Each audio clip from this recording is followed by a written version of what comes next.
They deliberately crossed their arms in front of me, making quite a show of it. Well, well, well, why has the underperforming, low-income guy come back to headquarters?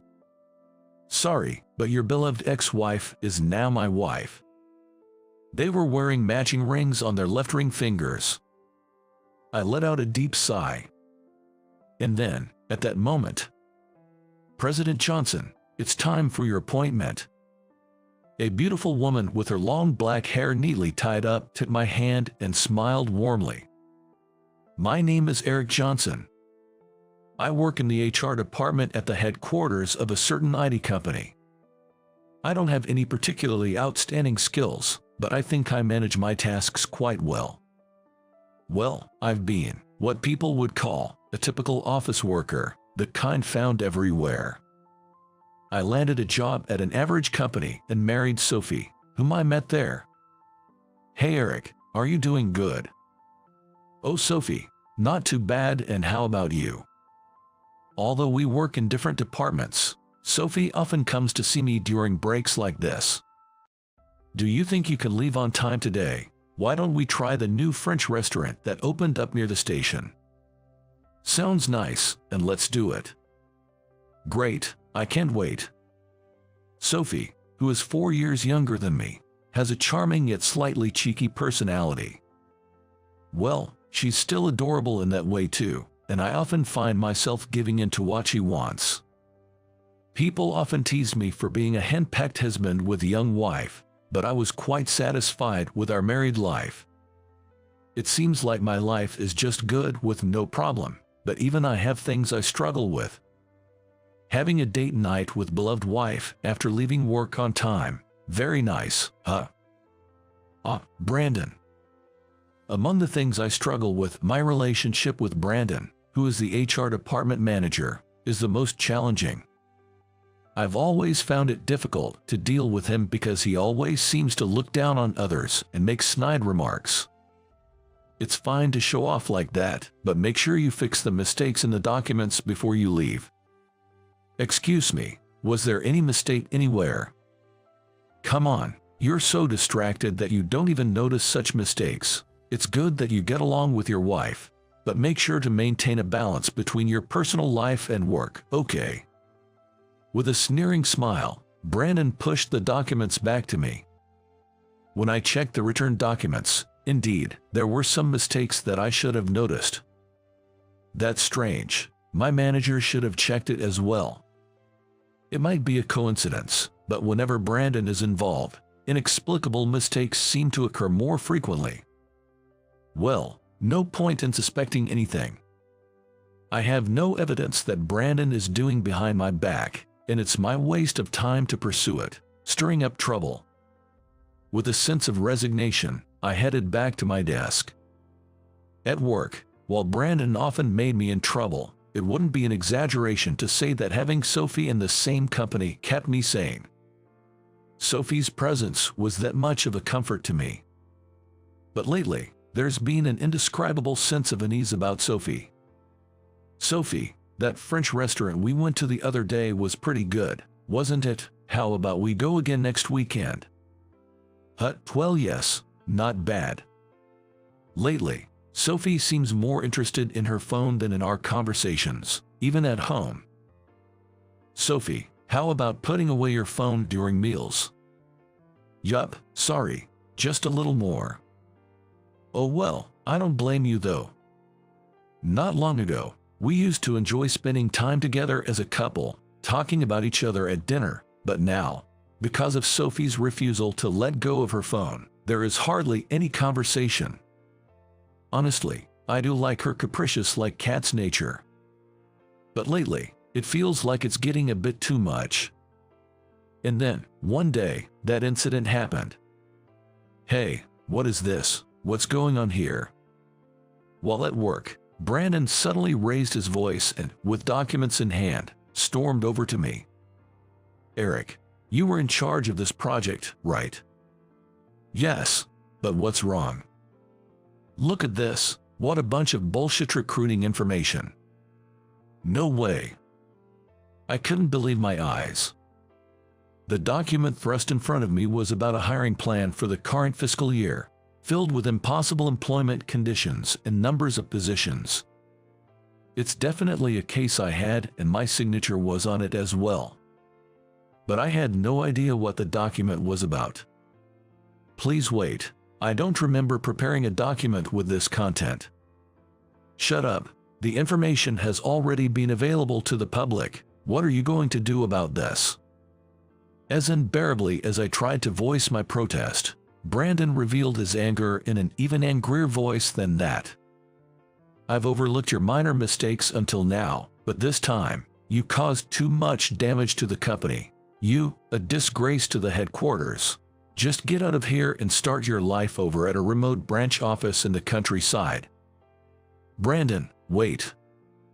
Caught off guard by his sudden angry notice of demotion, I was at a loss for words. As I was trying to figure out what to say, a quiet voice intervened. Wait, Brandon, that's not right. Nathan. The one who spoke up was a colleague named Nathan. It was unusual for the normally calm Nathan to voice his opinion like this. A hiring plan for the current fiscal year was supposed to be shared with the entire department. Brandon, you checked it too, right? And yet, to discover such mistakes after the information has been made public. What are you talking about? Are you saying it was my fault? I'm not saying that, but this is just too much. Shut up, you, Nathan. If you have further complaints against me, I am going to give you the transfer notice like that, too. Brandon, you're the head of HR, aren't you? Do you really think such arrogant personnel changes are justified? Nathan, that's enough. Don't say any more. I hurriedly stopped Nathan. If I let him say anything more, Nathan might really get into trouble too. Are you sure? Yup. I'm sorry I couldn't protect you. That's all right, thanks. I patted Nathan's back a few times, who nodded but still looked frustrated. That's okay if you understand. Hey Eric, I'll issue the transfer order next week. Look forward to it. I see. Brandon looked down on me with a triumphant smile. Nothing made sense, but I really didn't want to lose a good friend like Nathan.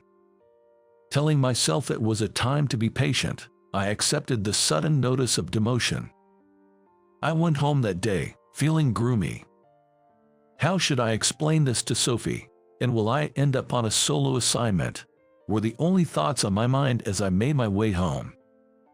Hey, I'm home. Hi, how was your day? As usual, Sophie was engrossed in her phone, not even bothering to look up at me when I returned. But first, I had to break the news about my transfer to the remote branch office. Sophie, we need to talk. I steeled myself and sat down opposite Sophie, who was lounging on the sofa. And what? Will you listen to me carefully? It's important. So what? That's pretty much annoying. I'm sorry, but I really want you to listen carefully. In front of Sophie, who was pouting, I straightened up. After taking a few deep breaths, I opened my mouth to speak up. Sophie, I've been transferred to a remote branch office. What? A transfer to a remote branch? After a pause, Sophie abruptly sat up from the sofa. Wait, isn't that more like a demotion than a transfer? I'm sorry. Her straightforward accusation left me speechless. As I silently apologized deeply, Sophie let out an exaggerated sigh. What a disappointment. Your steady income was the only benefit to me, so from now there would be no merit left for me if you were demoted. You say what? I couldn't believe my ears. Looking up at Sophie, she was looking down at me with a coldness I had never seen before. You know what? If you're transferred to a remote branch, you'll be making less money than me, who's at the headquarters. Well, that's enough, Eric. Let's get a divorce. A divorce? Sophie, you know what you're talking about. Of course I do. I can't stand being married to a man who makes less than me. Got it. If so, sign this paper and get out of this house soon. She aggressively thrust a piece of paper, which is the document to file for divorce, at me. Sophie already filled out all, even with her signature on that. Sophie, why do you have this? Don't you know that yet? I had it prepared just in case something happened so we could split up right away, because your only appeal was your money. Anyway, I was plunged into darkness. Sophie, who had once given me comfort, was now looking down at me with the same disdain as Brandon. I see. It seemed like there was nobody left on my side. Thinking of it, suddenly nothing else mattered to me at all. I did as Sophie asked, signed the papers, packed my things, and left home alone. Later, the transfer order came through, and accordingly I was sent to a remote branch office. Hi, I am Eric, and I've been assigned to the sales department as of today. I'm Natalie, your manager and your mentor. Nice to meet you. Pleased to meet you too. I shook hands with her lightly. My new boss was a woman named Natalie. She was about my age, or maybe a bit older. She was beautiful, with long black hair neatly tied up. Well, let me get straight to it. I'll explain the workflow. Oh, sure. Natalie smiled gently, making me momentarily flustered. Hey, Eric, already smitten with Natalie. Oh, no, don't mean that. I'm sorry. Alex, stop joking around and get to work, and be gentle with Eric. He's just new here. Eric, sorry about that. Looks like it's your first time working in sales, but don't be nervous. Your beautiful boss, Natalie, will kindly teach you everything. Alex, watch what you're saying. Haha, my bad. Eric, sorry about that too. Alex is our director. He is kind like that but not a bad person at all. No problem. This department has a bright and fun atmosphere, doesn't it? Haha, our department has the best interpersonal relationships, better than anywhere else. Natalie said with a playful laugh, looking really beautiful. Even though I had just gone through a divorce from Sophie, I might be experiencing love at first sight for the first time in my life.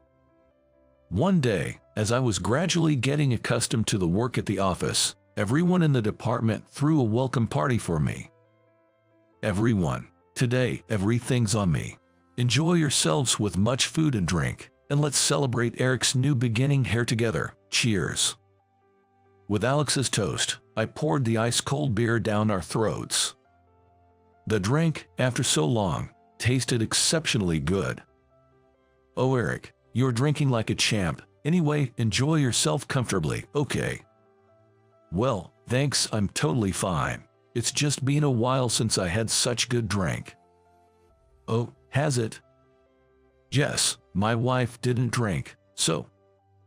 Oh, Eric, you were married, weren't you? I was but divorced lately. I caught myself after talking too much. Despite the team organizing welcome party for me tonight, I ended up voicing complaints that dampened the mood. Sorry, I shouldn't have brought that up. No problem. Hey, why don't you let it all out here, since we're all together? What? To tell you the truth, many employees are puzzled about how to interact with you since you came from headquarters, so please take this opportunity to tell everyone about yourself. All right, then. Encouraged gently by Natalie, I shared about the unfair treatment I got at the headquarters and the circumstances leading to my divorce from Sophie. Eric, you've been through a lot, man. Alex, please don't cry. You've had too much drink. As Alex sweeps upon hearing my story, Natalie discreetly passes him some paper napkins and a glass of water. So the headquarters is really that cutthroat, huh? You did well to endure all that. That's admirable. Thank you very much. The other employees, who had been keeping their distance and watching over me, now approached me in a friendly manner. Thanks to Natalie encouraging me to share my story, I felt like I had become much closer to everyone in the department that day. "Hey Eric, what would we have for lunch today? How about the Mexican restaurant across the street?" "Sounds nice, let's go." "Wait, young men, eat vegetables occasionally for your health, you know. Here are some veggie juice for you all, so just drink it up before going." "Wow, great. Thank you so much." Thanks to the welcome party the other day, I had completely blended in with the sales department at the office. I had become good friends with the employees around my age, eating lunch together, and the long-time female employees often brought in treats like this. "Eric, I know it's short notice, but could you join me for the client visits this afternoon?" "Sure, no problem." "Great. Do you remember the client we visited together the other day? They really took a liking to you, and they've expressed a desire to have you take on future responsibilities." "Oh really? But Natalie, wasn't that client originally brought in by you?" "That doesn't matter. Meeting our clients' needs is our top priority. I'll hand everything over to you today, so I'm counting on you." "Thank you so much." Work was going smoothly too. Natalie is a genuinely nice person with a pleasant personality. She readily passes on her achievements to her subordinates for the sake of the clients, without any hesitation. She was nothing like Brandon, who was at the headquarters. I found myself increasingly drawn to Natalie. Since transferring to this office, I've genuinely started to enjoy my work for the first time. "Eric, congratulations on landing the major contract." "Thank you." "That's amazing. I've tried convincing them for a while, but they wouldn't budge." "It's all thanks to Natalie's guidance. I truly appreciate it." Today, I'm raising a toast with Natalie at a slightly fancy bar. Since then, I've become increasingly interested in Natalie and have been finding reasons to invite her out after work and on days off. Now, we've become close friends in our private lives as well. It's truly amazing. This might actually be talent. Come on, that's exaggerated. Not at all. This is the biggest contract our branch has ever secured, and our sales figures are the highest ever. This is really something, you know. Natalie's eyes sparkle with excitement as she passionately makes her point. It makes me smile to see that she has this side to her, even though she is always so firm. "Hey, what's wrong? Is there something on my face?" "Sorry, I just thought you looked adorable." "There you go again. You're really something, you know. Such a charmer." Blushing, Natalie hastily takes a sip of her wine, trying to hide her embarrassment. Watching her, I can help but enjoy the slightly wicked thought of truly winning her over. 2 years have passed since I transferred to this office, a comfortable place to work. We're here. Yes, the big moment has finally come. Today, Natalie and I are visiting the headquarters. The reason is that my achievements at the branch office have been formally recognized, and I'm scheduled to have a presentation in the board meeting here. With a renewed spirit, I passed through the entrance of the head office building I was accustomed to going to. After checking in, we head to the designated conference room, only to find some people I'd rather not see. Wow, look who it is. It's Eric, isn't it? Sophie. Well, why has the underperforming, low-income guy come back to headquarters? I'm here because I was invited, that's all. Are you sure? You messed up something again, didn't you? Oh, hey, Brandon, over here. What's up, Sophie? Oh, it's Eric. Long time no see. I thought you'd left the company long ago. Sophie beckons Brandon over. Despite his usual condescending look, something else caught my attention. Brandon, you seem quite close to Sophie. Oh, noticed that, Eric. Sorry for you, but your beautiful ex-wife is now my wife, right, Sophie? Yup, that's how it is, right, Eric? They deliberately crossed their arms in front of me, making quite a show of it. They were wearing matching rings on their left ring fingers. Oh well, congratulations then. In front of their smug smiles, I offered my congratulations with polite words. Sophie seems displeased, pursing her lips at my reaction. Come on, you should look more upset. Leave him alone, Sophie. He's clearly holding back a lot. Really? No way. Of course, after all, he lost such a beautiful wife to me. I'm really disappointed to see them start flirting with each other without being bothered by the eyes around them. At the same time, I wonder what I ever saw in Sophie. The news of their marriage doesn't stir any feelings in me. Shall we begin? At that moment, Natalie, who had been quietly standing by my side, steps forward and glances at Sophie and Brandon. Excuse me, who is this lady? Sorry for the late introduction. I'm Natalie, the sales department manager from the branch. Sales manager in the branch office. Natalie, wait, you can't be. Oh, you knew me. You are indeed the human resource manager of the headquarters, no matter how incompetent you are. Wait, what? What's going on here?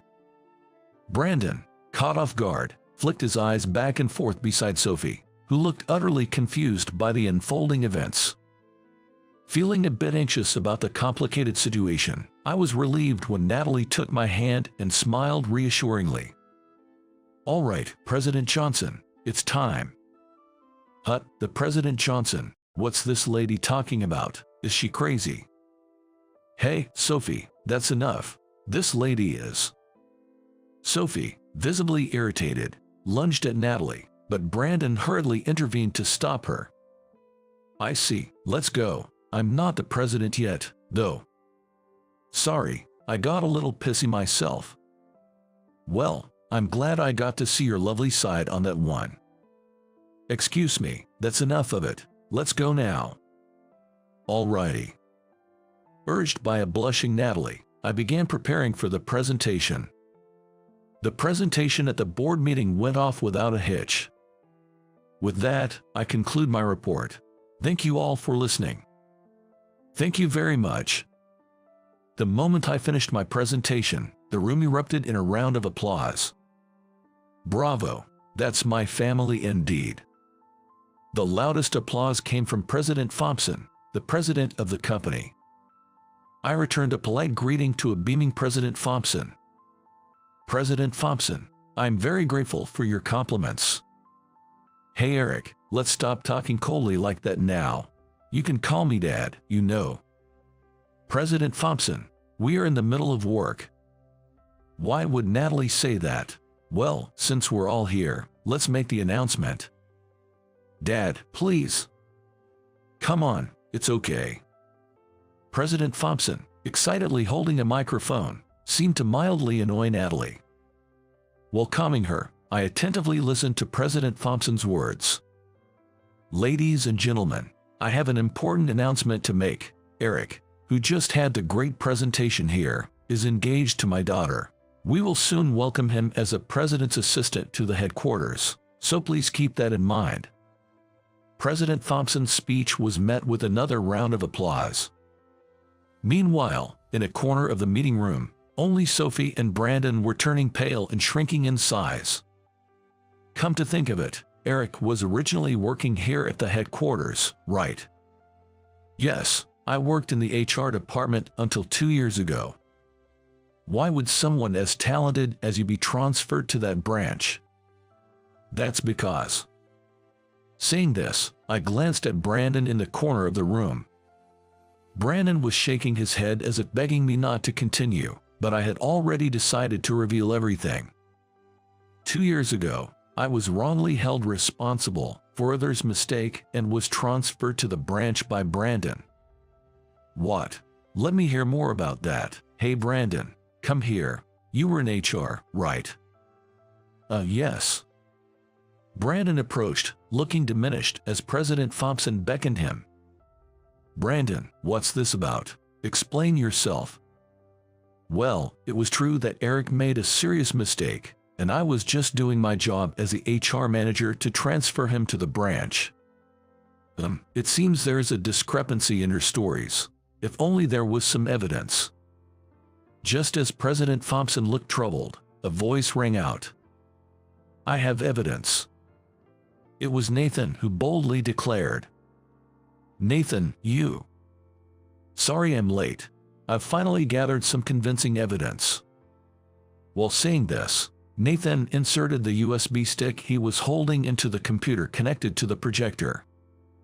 After a moment, audio and video began to play on the screen in the meeting room. The video showed Brandon and Sophie together. Are you sure this is okay? It's fine. It's been over a year since then. Nobody is going to dredge up the past now. Really? So, can we get married finally? Yes, that's right. That's why I discredited Eric. Man, it was tough altering the contents of the proposal to that extent. Brandon, you are so bad. Sophie, I'd do anything for you. If there's someone you don't like, just let me know. I can fire them with my HR department head powers. Wow, thank you. The video cut off as Brandon and Sophie embraced on the screen. The meeting room erupted in murmurs. As you can see, Brandon and Sophie, Eric's ex-wife, were in an inappropriate relationship. The biggest mistake in the HR department at that time was Brandon's self-induced attempt to get Eric and Sophie divorced.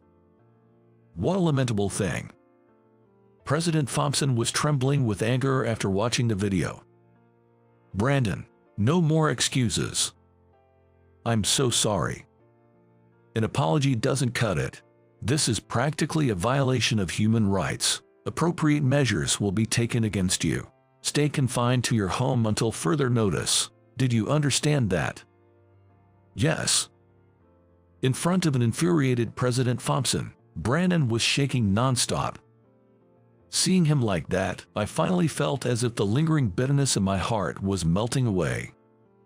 Nathan, thank you. If I was of any help, that's great.